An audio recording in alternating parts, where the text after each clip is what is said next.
Now to CNN's Freedom Project and the fight to end modern-day slavery. Our series this week highlights people doing what they can to make a change using their expertise. Well, today we see how a former Mexican senator is continuing her work against human trafficking even after she left office. CNN's Rafael Romo has her story. Inside the University of Mexico State's main lecture hall, it's standing room only as some of the powerful forces in faith, police and politics gather to combat human trafficking.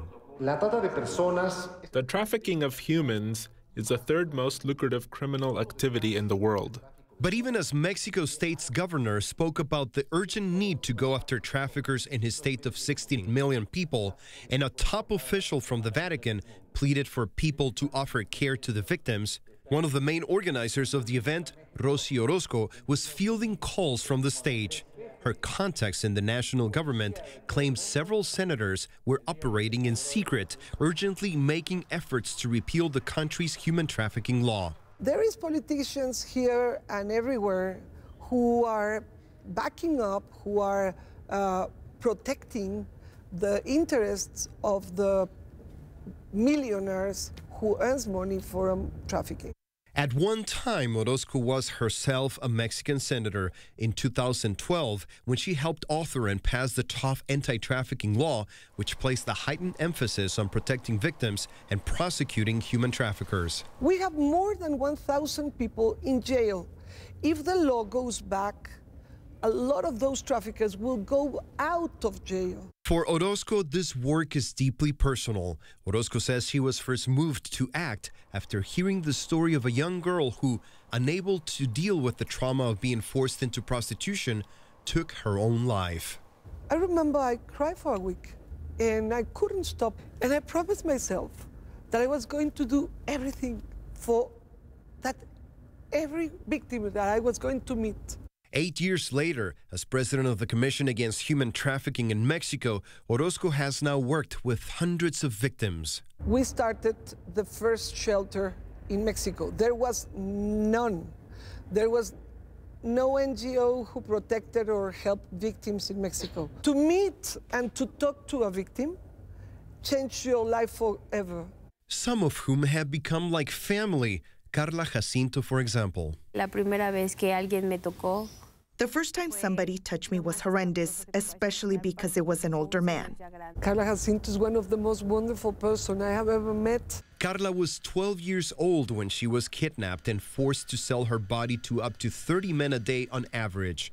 She estimates that before her 17th birthday, she had been raped 43,000 times.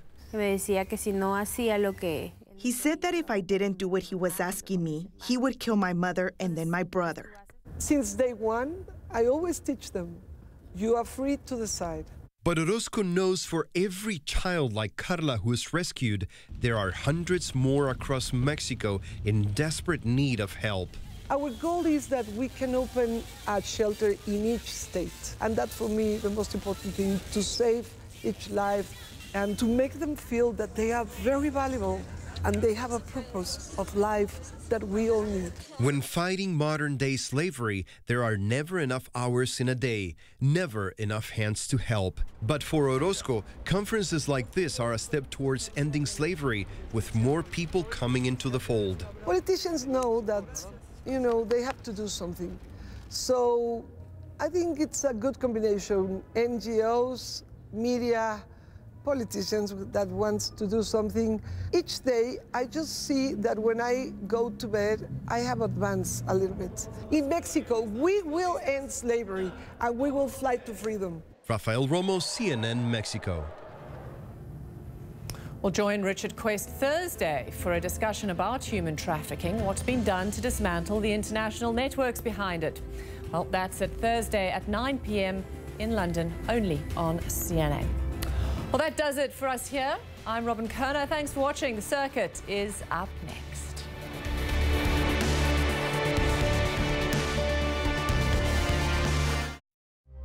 We've recently discovered that there are about 35 million people in slavery around the world today. Now, slavery occurs almost any time that someone's made vulnerable and doesn't have the protection of the rule of law. If you want to understand the presence of slavery, you have to understand the presence of corruption in most countries. We need leaders we can actually believe. Whether they're corporate, governmental, military, have an enormous responsibility. We're talking about people developing a higher level of consciousness than we've had up to now, enabling humanity to actually evolve because we have to. When we all come together as leaders and people, elders and young, we can make the world the one we want, because no one is free as long as others are not. Let all of us come together to make the 21st century the century of humanity.